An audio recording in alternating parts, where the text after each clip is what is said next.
Have you ever had a strange feeling, as if someone wants to frame you? I had this feeling more than once, but in 99% of cases it was false. But there was 1% when it seemed to me that this was a false feeling. My wife wanted to set me up. Don't forget, we have to be at Carol and Benny's by 6 in the evening, Kelly reminded me. Wait, let me start over. I'm James Barrymore, her husband is Kelly, that is. An amazing, loving woman whom I married 6 years ago. Have you fixed it? Great. Feeling slightly annoyed, I muttered, "No problem, dear. I just need to give Leonard a few technical descriptions before he goes on his journey. I'll be back in an hour at the most."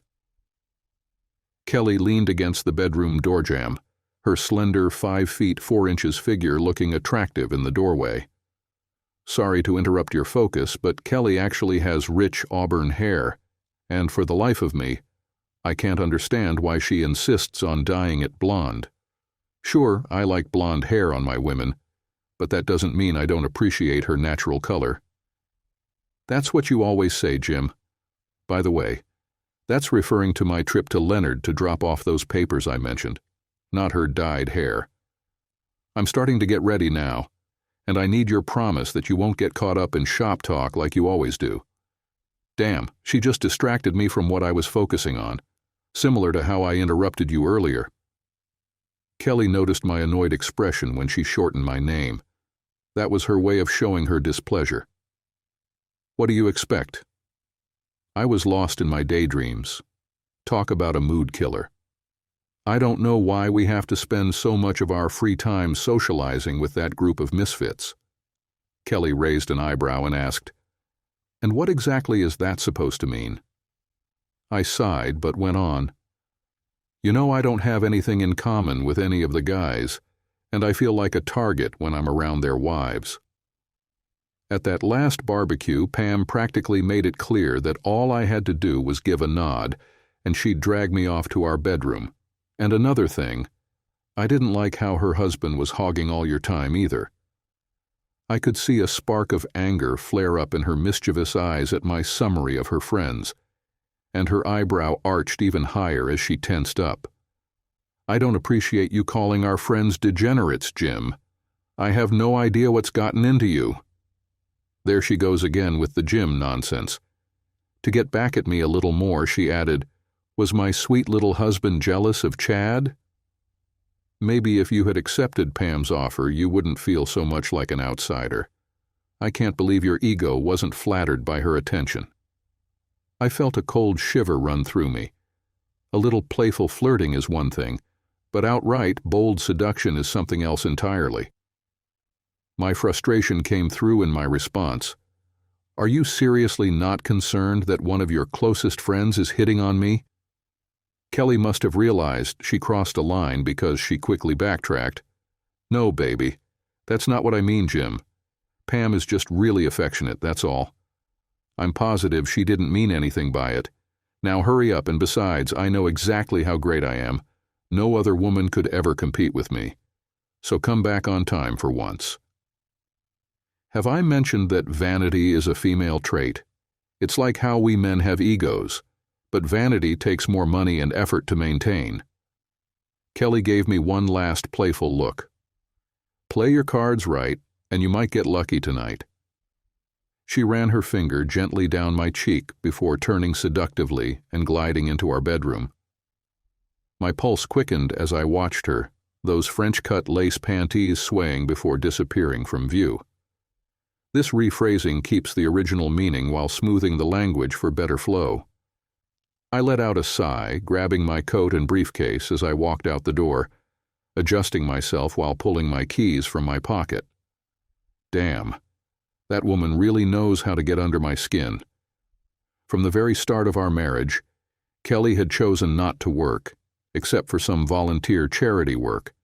She preferred to be a stay-at-home wife and, in the near future, a mother. I never minded her decision, but it did come with its own challenges.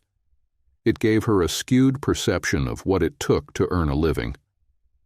Instead of feeling excited about the evening ahead, I couldn't shake this sense of looming dread. Something had been off in our household for the past few months, but I just couldn't put my finger on what it was.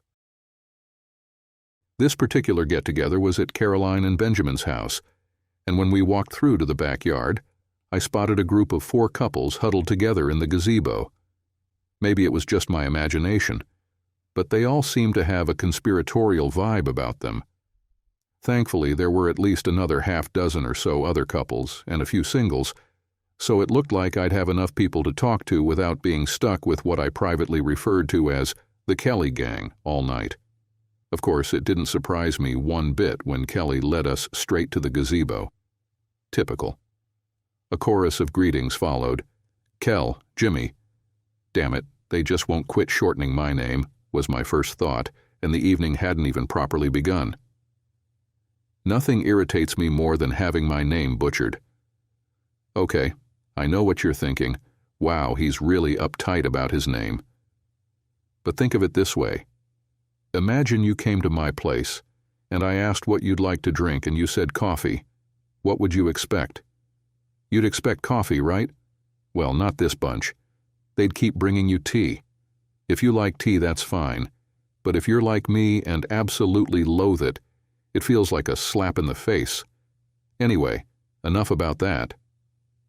Good to see you made it here on time for once. Carol's not-so-subtle jab reminded me. Okay, I admit, I have been a little late to a few events, especially when they involve Kelly's gang. My expression darkened, but I kept my temper in check. Carol, Ben, Pam, Chad, Liz, Norm, Sue, Mal, you all look pretty cozy in there? Screw them. They don't seem to mind the nicknames, and I try to stay agreeable, but sometimes it just gets on my nerves. Their actual names are Caroline, Benjamin, Pamela, Chadwick, Elizabeth, Norman, and bringing up the rear, Suzanne and Malcolm. All right, I admit I can forgive Chad. I mean, who would want to name a kid Chadwick? Chad's bad enough on its own. Now Beth? Liz? Ebeth? E.B., I don't know. Damn, that woman will answer to anything they call her. She's got more name variations than a Spaniard has names. But honestly, I get it. She only has 2 brain cells floating around in that perfectly styled hair of hers, with no map to connect them. Yeah, you guessed it. She's a total airhead. You could call her dog poop and she'd just giggle at you. Pam stood up to greet Kelly. My God, woman, you look good enough to eat. Kelly giggled at the compliment. Sometimes I seriously question why I married Kelly. She can be a bit of an airhead herself at times, and I shuddered internally, feeling that nagging sense of bad luck growing stronger. Norm moved aside to let Kelly squeeze in next to Mal. Don't mind James. He's just a bit stressed from work, aren't you, dear? Kelly chirped, waving me over. Come on, sweetheart, there's still room. Beth and Sue won't mind if you squeeze in between them. Sue slid over, patting the seat next to her, while Beth winked at me and said, I won't bite. Too hard. Then she giggled again. Seriously, she actually managed to juggle 2 thoughts at once. I wondered, is she getting coached? Now feels like a good time to talk about Kelly's so-called friends, and I use the word friends loosely. Carol gives off the vibe of someone perched on a branch, scanning the scene for easy targets, just waiting for you to drop your guard. Vulture, anyone? That's exactly the way she looks at people. You already know about Beth, the airhead. Well, Carol's husband Ben is her male equivalent. He even has a catchphrase, which is surprising enough. Use it or lose it. Okay, so it's not the deepest or most inspiring line, but somehow it feels like that's all he's got going on. Just muscle. What can I say about Pam and Chad? How about this? They're the perfect definition of sleazeballs united. Honestly, I bet they were all over each other before they even stepped out of the pod, like 2 peas in a pod, a marriage made in, who knows? If not hell, then I'm pretty sure that's where they're headed eventually. Am I being judgmental? Oh well, too bad. Now, Beth may be a bit of an airhead, but at least she doesn't pretend to be smart. Norman, her husband on the other hand, thinks he's some kind of Einstein, though I can tell his logic is a little off. I mean, if you spent as much time around Beth as he has, you'd probably start thinking that way too, right? Honestly, his IQ is 10 points lower than mine, and I'm no genius either. That's just from some silly test they all thought was a great idea back then. I scored 125, not exactly genius level, and Norman got a little cranky when he didn't come out on top of the class. C'est la vie, or however it's spelled. That's how I think it's pronounced anyway. Mal's wife, Sue, is such a chatterbox. Seriously, if there were speed cameras for talking, she'd get busted for going way over the limit in a school zone. And just so you know, that's 40 kilometers per hour around here. Got it? Great. I keep meaning to get myself a pocket voice recorder so I can play her conversations back at half speed later to figure out if there's any sense in what she's rambling on about, or maybe not, because honestly, I get exhausted just listening to her. And then there's Mal. Good old Mal. Now, let me set the record straight. I can joke around, but sometimes my humor falls flat, like a lead balloon, or lands as awkwardly as a fart in a perfume shop. Still, I have my moments. Sometimes I strike out, but other times I hit it out of the park. It all depends on the crowd and how much I've had to drink. I can be romantic, especially when nice curves are involved, but I do have my moments of failure, which often depend on how much I've had to drink. For instance, take our anniversary last year. For once, I actually remembered it. Can you believe it? Although, if you ask Kelly, she might tell a different story. I guess it was entirely my fault for stopping by the tavern on my way home with a bouquet of long-stem roses and a box of chocolates. Wouldn't you have done the same?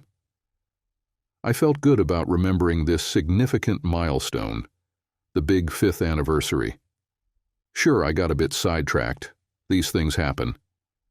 Thankfully, I live only a couple of 100 yards from the tavern, but that didn't save me at all. They say drinking and driving makes you a complete idiot. I now wholeheartedly agree, because if I hadn't driven, I wouldn't have ended up sitting on those darn roses. I woke up the next morning with a rose stem stuck to my backside and a headache that felt like I had a watermelon for a head. But that's not even the worst part. I stumbled out to the car, surprised to see it still in the driveway, along with the remnants of the roses lying by the driver's door. I have no idea where the chocolates disappeared to. Now I was really in trouble, and not in the way I had planned.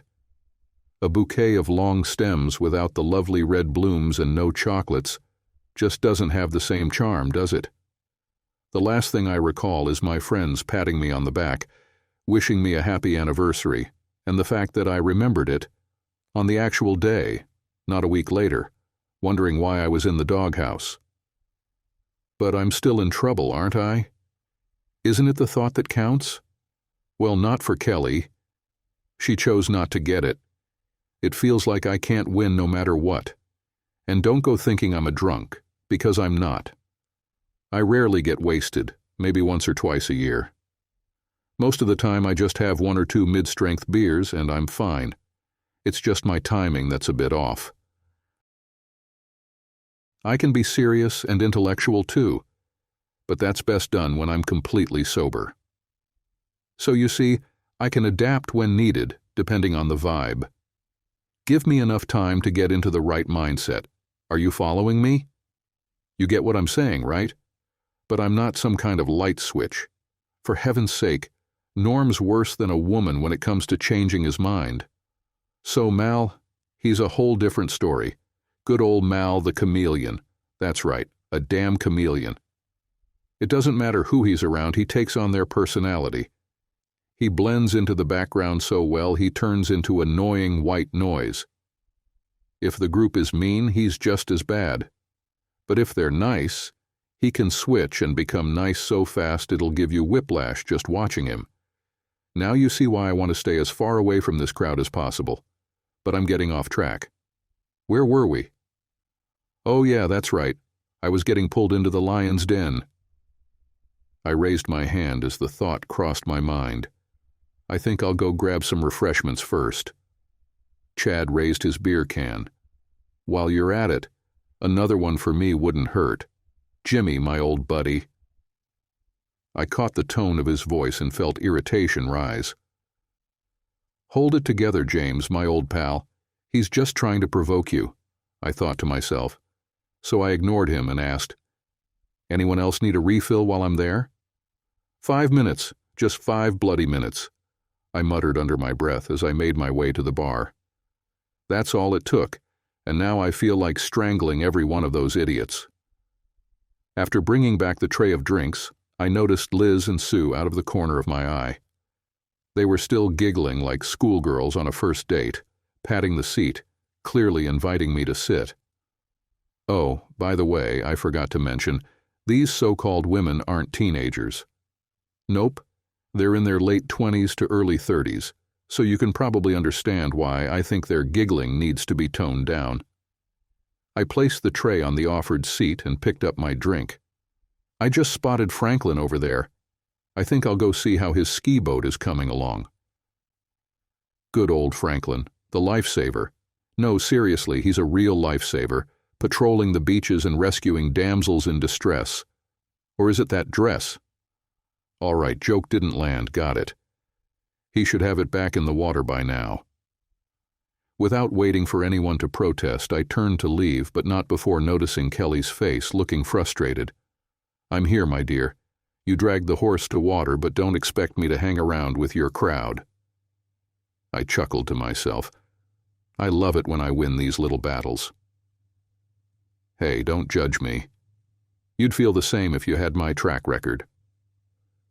For most of the evening, I managed to avoid close contact with Kelly's group, but I kept a sharp eye on her and her friends. She was never out of sight for more than 5 or 10 minutes, though she seemed to disappear quite often, which was starting to annoy me. After mingling quietly and chatting with most of the guests, Caroline cornered me by the makeshift bar. "There you are, stranger," she said, filling her glass with white wine as she spoke. "Hi, Carol. The party seems to be going smoothly." I had to say something, and that was about as neutral as I could come up with on short notice. I felt a bit of irritation, but I managed to hide it. I couldn't help but notice as Carol twisted around, scanning the room, giving me a clear view of her neckline, and if I wasn't mistaken, she wasn't wearing a bra. "Yes, I think everyone's having a good time. How about you, Jim? Are you enjoying yourself?" She turned back to face me, looking directly into my eyes. "Is something bothering you, Jimmy? You seem a bit distant today."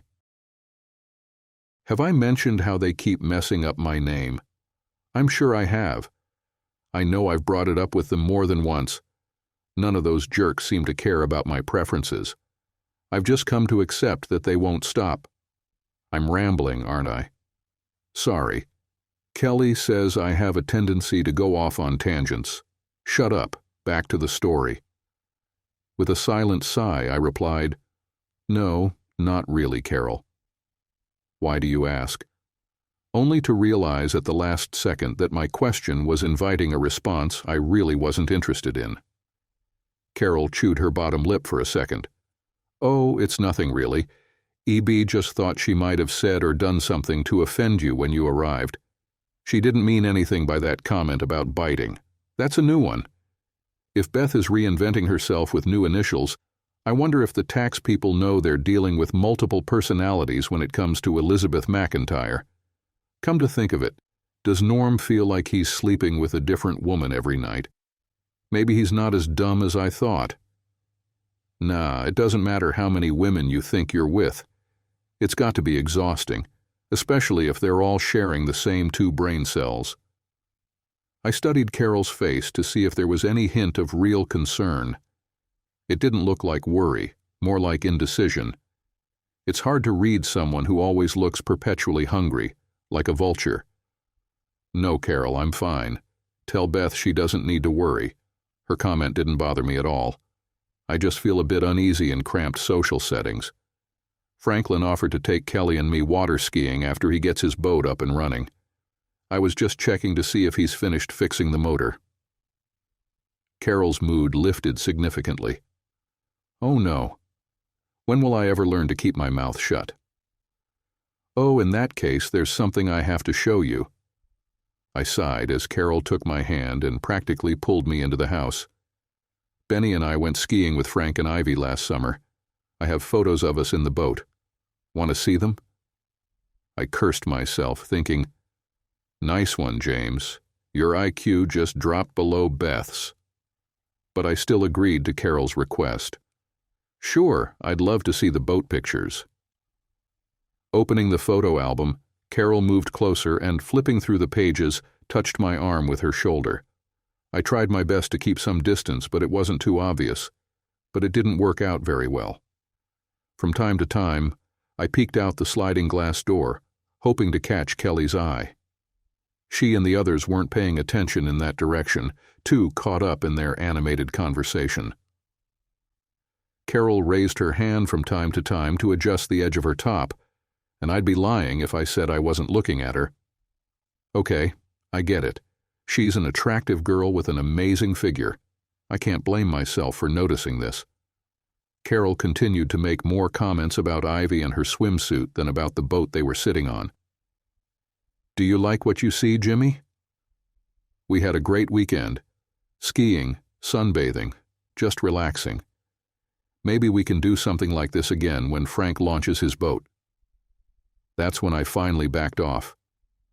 Carol was standing with her back to the sliding glass door when she put the album on the coffee table, which caused her blouse to open a little more. I called Kelly out several times for revealing more in public than I allowed. Her typical response is, "Oh, I had no idea." "Yes, that's right. No, I'm not sick. If I was wearing shorts and something was hanging out, I'd damn well notice." Jimmy, did you like anything else? Is there anything you would like to explore in more detail? Okay, guys, what do you think I imagined? You're wrong. At that moment, I felt like a prey. A mental note to myself.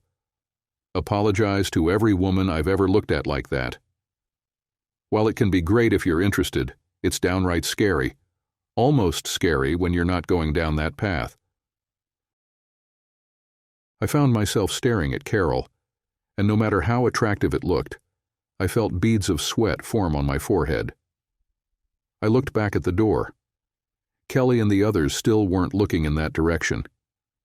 Damn it, there's never a cop around when you need one, but like all women, do something wrong and they're right there, ready to jump on your back and tear you apart. I had a strong feeling that this was a trap, as if they were just waiting for something to happen. I had to acknowledge that Carol excelled at the art of seduction. It wasn't anything blatant, just subtle gestures with her hands that caught my attention.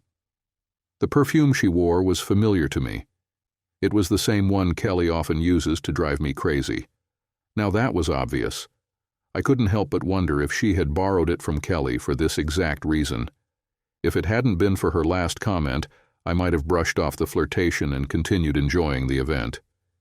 But that remark changed everything. Do you do this with all your guests, Caroline? Carol's face went slightly pale as she lowered her hand, clearly not expecting this reaction. My tone didn't come across as questioning because it definitely wasn't, which made her fidget with the sash around her waist. What does that mean? I had reached my breaking point. Don't act innocent with me, Caroline. You're not Elizabeth.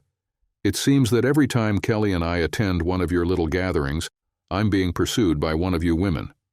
First it was Pam, then Sue and Liz, and now it's you. You all seem to believe I'm the kind of husband who would cheat on his wife. So let me make this clear, Caroline. I have no intention of dishonoring my marriage vows. Carol seemed to shrink before my eyes. I will not cheat on my wife for anyone. That includes you and your friends, Caroline.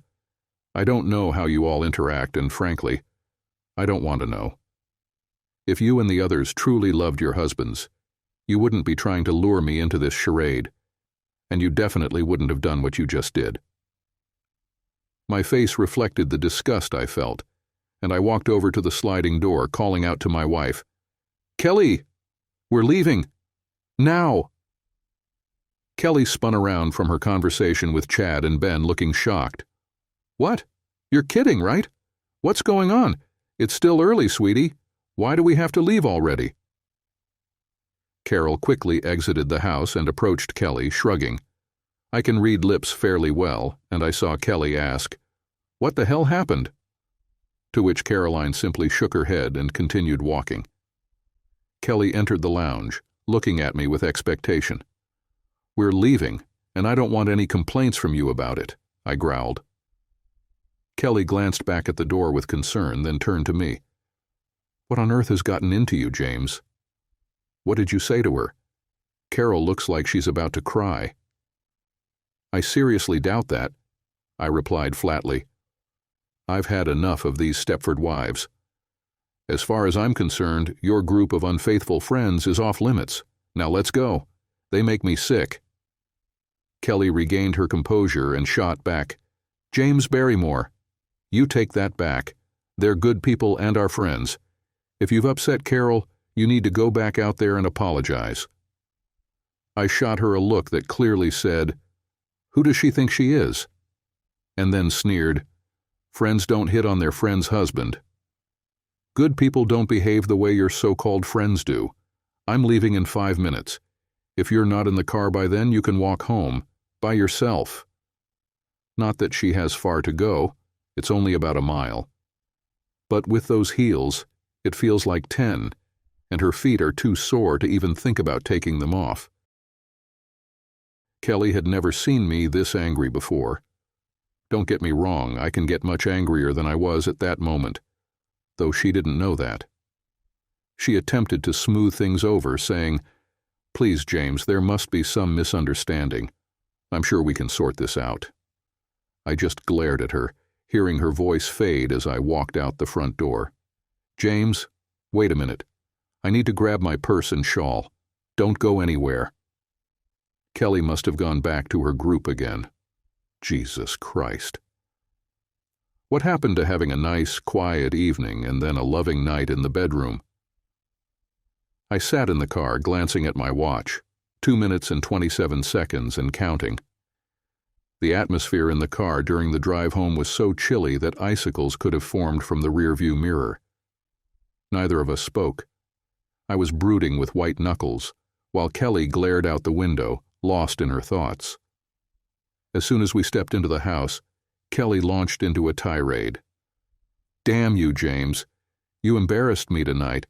I don't see what all the fuss was about." I was heading to the bedroom when I paused midway up the stairs. "For your information, my dear wife, I have a very low tolerance for infidelity, and I hold my marital vows in high regard.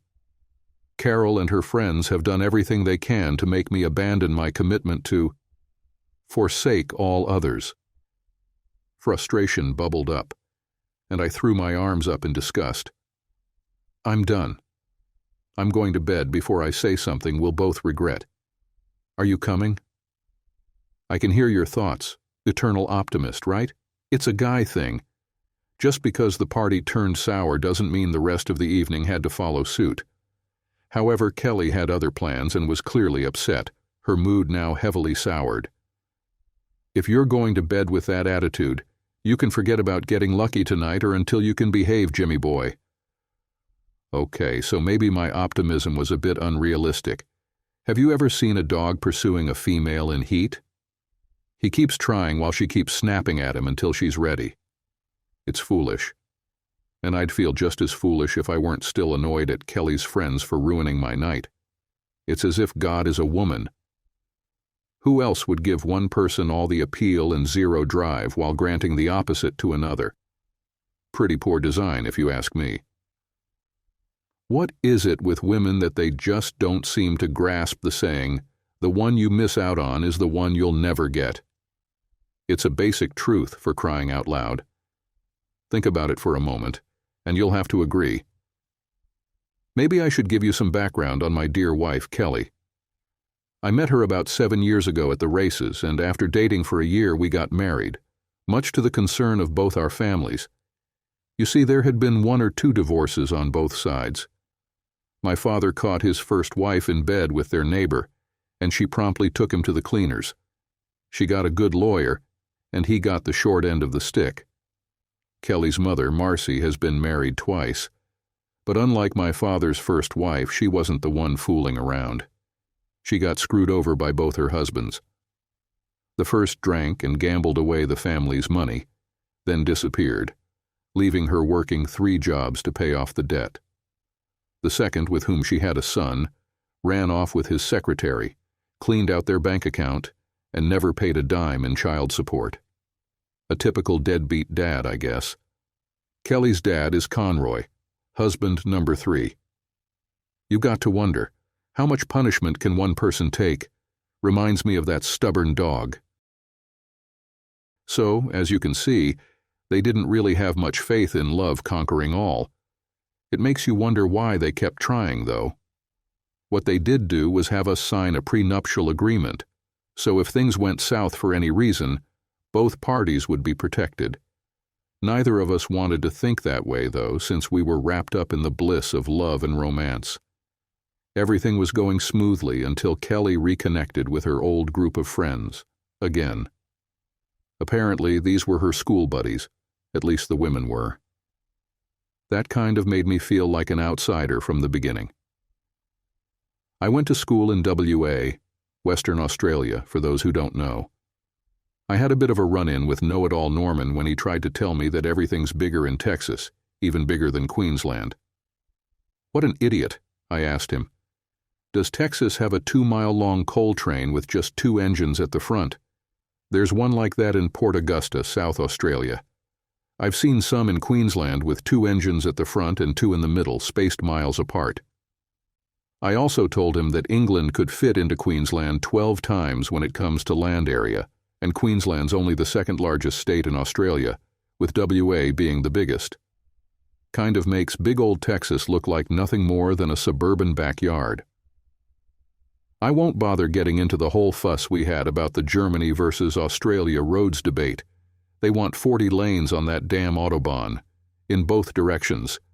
If Texas is the backyard, then Germany is like the veggie patch in the far corner, with ants running wild all over it. Absolute madness. Now, before you get all worked up, I'm not saying Texans shouldn't be proud of their lone state or blow their own trumpet. They have plenty to brag about. Heck, Texas produces more oil on its own than all of Australia's oil fields combined. I just wish the guy would get his facts straight. Sure, there's not much you can do with 70% of Western Australia. On the Nullarbor Plain, a dingo has to pack a lunch just to take a piss, but that's beside the point. Western Australia has some stunning scenery, fantastic crayfishing, and mountains of iron ore. Oh, and let's not forget Bondi, Alan Bond. If that name doesn't ring a bell, just Google America's Cup 1983 and you'll get the idea. Just steer clear of mentioning his business dealings, and you'll be fine. Kelly had to step in between us after that remark about Texas. I'll admit the beer was flowing and I was having a little trouble with my self-control. One more smart comment from him, and he'd be spitting teeth for a week. What? Oh, sorry, I got sidetracked again, didn't I?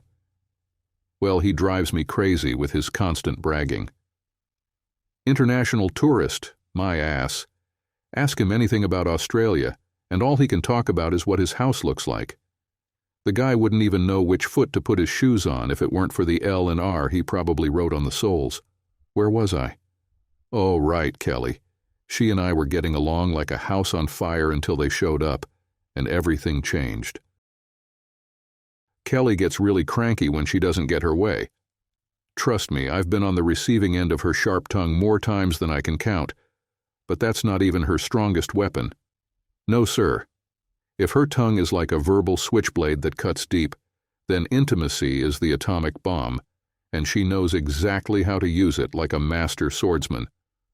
So what happened next won't shock you at all, right? I heard her make some comment about getting lucky, which reminds me, why does it always feel like getting a little affection from your wife is something you have to pay for? And why is it that I'm the one getting lucky? I swear I could get lucky if I bought her a pearl necklace or a new outfit. But has she ever bought me a toolbox or a fishing rod hoping she might get lucky? Hell no. My father always says that the only difference between a wife and a prose étude is that with a prostitute, you know exactly what you're paying for up front, and if she doesn't give you what you want, you're free to move on and find someone else who will. But once you're married, you're stuck, whether you're getting what you want or not. Man, my dad really goes off when he talks about wives. He says that not only do you end up paying when you're not getting what you want, but you also end up paying for her to sleep with someone else after she takes half your stuff. You should see him and Marcy argue. It's intense. We have to keep them apart just to keep some peace in the family.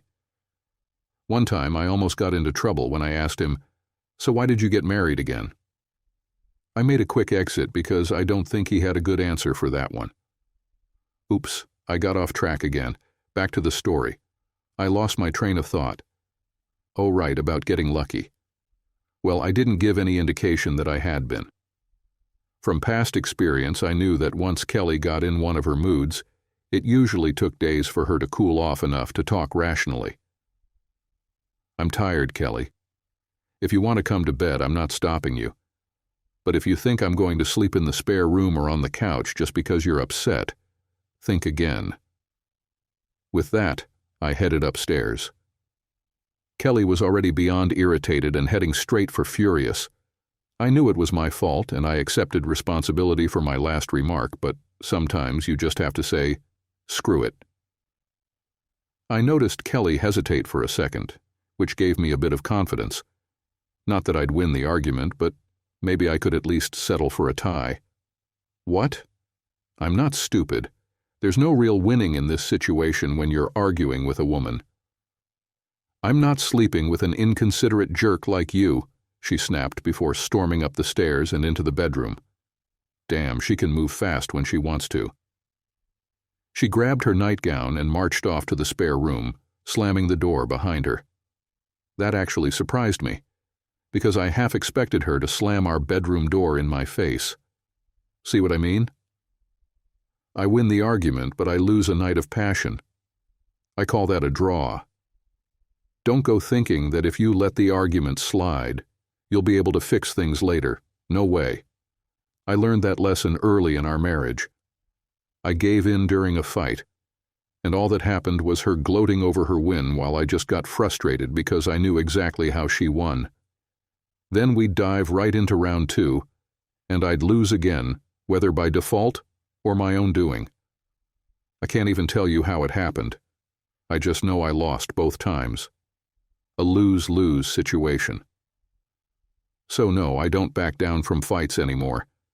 The best you can hope for is a draw. As far as I was concerned, the whole incident was over. I know, always the optimist. It's like that dogged persistence we men have. It's built into us, kind of like how credit cards and shopping seem to be for women. If men weren't perpetual optimists, the human race would come to a grinding halt. The tension in the house stayed chilly for a couple of days, but Kelly decided to bring it up again on Saturday morning over breakfast. "James, we need to talk, sweetheart. It's silly the way we've been avoiding each other." "I'm not the one with the problem, Kelly. It's you and your friends. They won't drop it, and you keep backing them up. Until you can get them to back off, this cold atmosphere is going to stick around." Kelly was visibly upset. "You're blowing this way out of proportion. All our friends like you, they just want to get to know you better, that's all. It's like the thing with your name. Why does everyone have to call you James instead of Jim or Jimmy? You shorten their names, so why are you so uptight about yours? Like me? You've got to be kidding." "All right, Kelly, here's the deal. I'm not into nicknames. I like my name the way my parents gave it to me. If they wanted me to be called Jim or Jimmy, they would have named me that, but they named me James. I don't know why, but they did, and I'm not interested in changing it. As for me shortening their names, it's not something I'd usually do, but they seem to like their nicknames, so I go along with it to make them comfortable. Something they have no desire to do for me, by the way. I had already lost one round, and I wasn't interested in seeing a 2-0 on the scoreboard. My temper flared up again. And that's not all. You weren't there when Caroline almost spilled out of her top right in front of me. I saw Kelly trying to stifle a giggle at that, which only made me angrier. You're overreacting, sweetie. How about I talk to them and see if I can find some middle ground? I downed the rest of my coffee before heading outside to take care of the yard. As I stood up, I said, I don't care what you do or say to them, as long as I don't have to compromise my morals or our marriage. And one more thing, make sure their husbands know that I won't tolerate any of them making moves on you either. Say whatever you want, just get them to back off. I turned on my heel and headed out the back door. I could tell Kelly was furious and wanted to scream, but instead she stormed out of the house and went next door to Pam's place. Oh, did I forget to mention? The two rabbits live next door. They could live in another state and you'd still hear their wild antics. And no, I'm not jealous. Not much. The next morning I left for work early, just so I could avoid another lecture from Kelly. I needed some time to think, and I do that best at work where there are fewer distractions. After a whole day of accomplishing nothing, both in terms of thinking and work, I pulled into my driveway that afternoon. The sight that greeted me didn't improve my mood in the slightest. 3 cars were blocking the entrance to my garage, and based on the makes and models, I could only assume Kelly was entertaining her flock of gossiping friends. I stepped inside to the sound of their laughter and lively conversation, with Kelly turning to greet me. Oh, that rhymed. Look at me, a poet, and didn't even know it. Sorry, I'll stop now. Hi, honey, you look exhausted. Come over here, sit down, and I'll grab you a drink so you can relax, she said. Just thinking about it makes me roll my eyes. I waved my hand dismissively. I won't interrupt your girl talk. I'll just grab a beer and some cheese and crackers to hold me over until dinner. Dropping my briefcase and loosening my tie, I headed for the kitchen, trying not to notice the glances exchanged between the women. After grabbing something to eat and drink, I went out onto the patio to get a little peace and quiet. It didn't take 5 minutes before the whole group followed me outside, with Kelly standing closest. I groaned inwardly, bracing myself for the usual nonsense to begin again. Sweetheart, can we talk for a minute? I hate when she says that. Kelly should never be allowed to use the words talk and minute together, especially not in the same sentence. I sighed. The last thing I wanted was to deal with this, but for the sake of keeping the peace, I gave in. I'm really tired, Kelly. I just want to relax for 5 minutes, but if it's quick, go ahead. I stared at Kelly, waiting for her to start, but she hesitated until Pamela jumped in. James. Smooth save, Pam, I thought sarcastically. We're here because we owe you an apology. It seems that all of us girls have made you feel uncomfortable, and that wasn't our intention. Pam paused, presumably to see how I'd react, but since I didn't seem too concerned, she continued. Wait a second. I am always concerned when Caroline is involved. It's like pouring acid on metal. You know there'll be a reaction, nothing to worry about, right? But try that with glass, and you've got a big problem. Caroline didn't seem to notice my expression at all. So, Caroline didn't realize that I was actually bored, but she kept going. She said, Kelly is upset that you two are arguing, and it seems like it's all because we did something you found inappropriate. We just want to apologize for any misunderstanding. I nodded without saying a word, and then Kelly chimed in. I think I might be partly to blame, sweetheart. You know how it is when us girls get together and chat. It's probably not so different from when you guys talk about us. I accidentally let it slip how skilled you are. You know, in the bedroom. And, the girls got curious, and one thing led to another. For the first few minutes of this conversation, I was a little confused. No one said directly what they meant, but on the other hand, it's for you women. I raised my hand to stop her.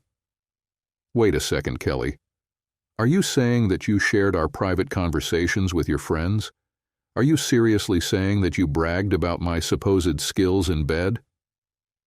Kelly must have noticed that my face was getting redder by the second. I felt the heat spreading down my neck. It's not what you think, honey. I thought I could make your most cherished fantasy come true, the one where the three of us would try to have fun. You always said it was your favorite dish. I thought maybe we could give it a try. Like that? She paused, probably regretting that she had brought it up. A little discussion. I felt my stomach tighten and I was ready to pounce on her. Are you serious, Kelly? I really don't like it when my personal thoughts and feelings become the property of the whole neighborhood. Of course, guys and I talk about women in general, but I draw the line when it comes to what you and I do together. How would you feel if I told my pals in the pub how you meet me every day? Okay, I admit that this is the only fantasy that I would like to bring to life, although now it will probably never happen. But what do you expect? My optimism has been crashing all week. Please give me some room, okay? It definitely silenced them. 5 pairs of wide-open, shocked eyes stared back at me. And as far as I remember, every time it came up I made it clear that I wasn't going to do it. Is that why these women were stalking me? I was furious. I threw a half-empty beer bottle across the deck. Don't judge me for this. I know it's sacrilege. To my surprise, the bottle hit the deck with the bottom and stopped without spilling a drop. Damn it. I'll have to tell the guys at the tavern about it. To be honest, I would have been more impressed if I hadn't been so angry at Kelly. Instead of wasting time gossiping with these nosy neighbors, why don't you do what a good wife who, by the way, doesn't even work to get paid, should do, namely cook our damn dinner on the table? The women backed away 2 steps, recoiling at my outburst. I'll be done in an hour after I clean up and review some accounts. Make sure that happens, and I'll be more than happy with the whole damn house, not just the bedroom. I got up from my chair and headed inside. To say I was furious would be an understatement. Livid would better describe my mood. Now she's seen just how angry I can get. As I passed by the back door, still fuming, I heard Kelly. I was pacing back and forth, overwhelmed with anger. Well, that went great. Anyone else have any more brilliant ideas? Then she broke down, sobbing uncontrollably. I was baffled once again. Women have a way of doing that to us men. I think they find joy in making us squirm. What didn't make sense was how all this started. I was upset about missing out on a night of passion. Not getting lucky, call it what you will. And she was mad because I got irritated over her friends. Now I'm the one who's angry, and she's the one crying. Hell if I know. I went upstairs and took a shower. Maybe things would make more sense once I could calm down a bit. I know it didn't happen. Wishful thinking, I guess. Kelly was banging pots around in the kitchen, probably trying to blow off steam when I came back downstairs and walked right into the tension. Why are you so mad now, Kelly? I haven't done a damn thing to deserve this behavior. Then, for once, she actually told me exactly what was bothering her, which threw me off. If I could figure out the formula behind that and bottle it up, I'd be a millionaire. And yes, for those who don't get it, we're talking money here. Kelly stopped what she was doing and turned to face me. Because I thought I was doing something loving for my husband, and all I've gotten in return is verbal abuse and humiliation. What was all that nonsense with the bottle? And how dare you say those things in front of them? I don't understand you anymore, James. This was supposed to be one of your fantasies come true, but all I'm getting from you is grief. That hit me hard. Kelly hardly ever swears, so she must be furious. No, I mean really angry. She wiped a tear from her face. All my friends are probably laughing at me, thinking I have a gay husband who's not even interested in women. James, I'm proud of you, and all I did was let my friends know that. So they turned it into a bit of a game to see just how good you really are. What's wrong with that? It was just harmless flirting, that's all. I mean, I'm not jealous at all. If anything, it's an ego boost to think I have a desirable husband who I love, and who loves me. I watched as Kelly crossed her arms and stared at the floor. Being married to someone like Kelly makes you really understand the importance of thinking before you speak, though I don't always make the best use of that lesson. I walked over and started the kettle for some coffee, buying myself time to think. I'm sorry I overreacted, sweetheart, but it just got to me. Well, it did. I don't believe anyone else needs to know about our private matters, especially what happens in the bedroom. I told you it was just a fantasy, and I have no desire to act on it. Kelly looked up at me, hurt and confused. That still doesn't explain why you don't want to make it happen. I think it's a little wicked in intimacy. Damn it, James. I haven't been able to think about anything else since you mentioned it. Why don't you want to do it? I sat down at the kitchen table, considering whether I should explain the real reason for my hesitation. It didn't sit right with my conscience. Okay, Kelly, putting aside the prenup, remember the one our parents insisted we sign. Apart from that, do you know what really gets under my skin? My biggest pet peeve? Kelly wiped away a tear and thought for a moment. Besides people shortening your name? I laughed softly. Typical women. Yes, besides that. Kelly shook her head. I have no idea. Hypocrisy. It's the one thing I can't stand. If I were to indulge in this fantasy, I'd be the biggest hypocrite alive. And for the record, I actually agree with our prenup. Kelly just stared at me, likely trying to figure out what to say next. You probably think I'm just a boring old guy, but you'd be wrong. I have all the same hormones and fantasies as any healthy man. I've had my share of wild times when I was single, but now that I'm married, all that is in the past. Playing around like that isn't good for any marriage, and certainly not for ours. I glanced down at the table, tracing the pattern on the tablecloth with my finger. Kelly, I love you so much, and the last thing I want is to make you unhappy. The last few months, especially the past few weeks, have been unbelievably stressful for me, with all this misunderstanding between us. If I were to do something like that, how could I complain if you wanted to do the same thing, sleep with another man? I couldn't handle that, sweetheart. It would destroy me and break my heart. So, for the sake of our marriage, I set my fantasies aside. I'm doing this for you, Kelly. Do you see now why I'm so against these games you've been playing? Kelly suddenly looked both sick and angry at the same time. By the way, have I mentioned that women are excellent multitaskers? Never mind, I could write an entire essay about how men and women handle their attention differently, so if you're curious, feel free to email me and I'll gladly explain. Seriously.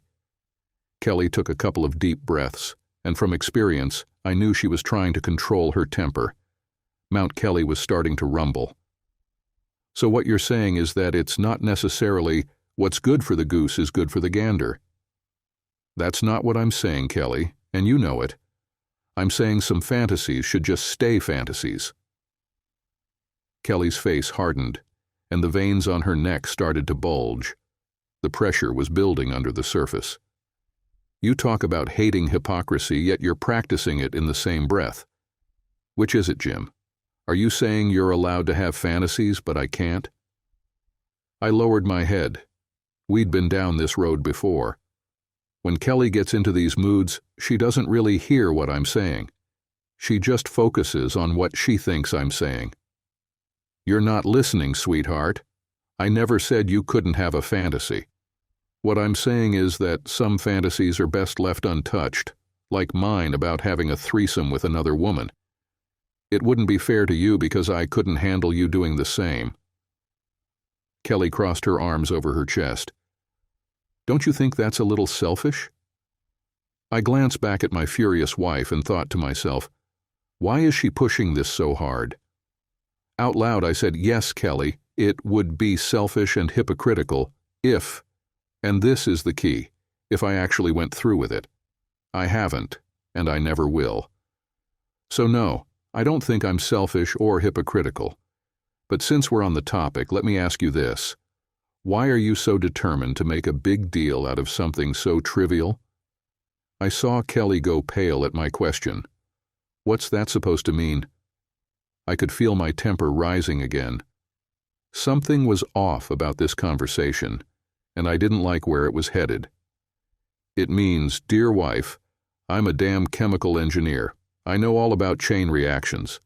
A little flirtation here, maybe a threesome there, and next thing you know, it's full-blown swinging. Then someone gets jealous or hurt, and boom, your marriage blows up in your face. You want to fulfill a fantasy I can live with? How about greeting me at the door wearing nothing but heels and holding a beer when I get home from work? I think there's more on your mind than just granting my fantasy.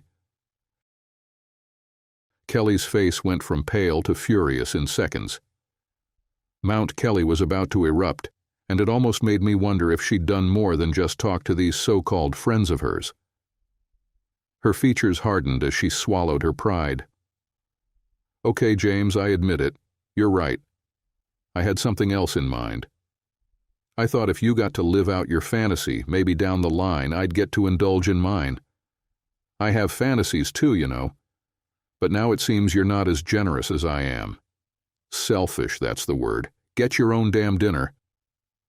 And there it was. Mount Kelly erupted. She threw a pot into the sink, stormed upstairs, and slammed the bedroom door. Did she even hear a word I said? I should probably get the house's foundation checked. Shaking my head, I walked into the living room, grabbed my coat, and decided I'd enjoy dinner elsewhere, away from the sounds of Kelly throwing things around. I hate arguments, especially with women. To them, an argument means she's right and will keep going until you agree. I knew Kelly's offer wasn't just about granting some intimacy favor, and if that's where she was headed, she can forget about it. By the time I returned, Kelly had calmed down, but just slightly. When it comes to sleep, especially if you're seeking some peace and quiet, positioning is crucial. So I decided it was best to spend the night in the guest room, still annoyed from that little talk we had earlier. Damn that dog. The rest of the night was a continuation of the past couple of weeks, little sleep and a sense of dread looming over my home. I woke up early again. I already dislike mornings, and waking up early is really wearing me out. After a quick cup of coffee, I headed to work, needing something to distract me from my troubles. Normally work helps with that, but today, I couldn't seem to get into the rhythm. Honestly, I haven't been much help to anyone these last week or two. Mr. Stanton would like to see you in his office when you have a moment, Mr. Barrymore. Annette's cheerful voice came through the intercom. I reluctantly got up from my chair. What the hell now? I muttered to myself. Leonard Stanton is the owner of Stanton Chemicals and a good friend, but I wasn't in the mood to deal with him this morning. I'm a chemical engineer, no kidding. I think you figured that out by now. No, I know what you're thinking. I'm not a chemist, even though we both work with chemistry. They hand out prescriptions for neurotics struggling with insomnia. I focus on the industrial side, dissolving substances and creating new compounds for industries like glues and such. It annoys me when Kelly tells her friends at parties that I'm a chemist. For the next 4 hours, I'm swarmed by hypochondriac idiots asking how to treat athlete's foot, or anxious mothers wanting advice on what to give little Johnny for diarrhea. How the hell would I know?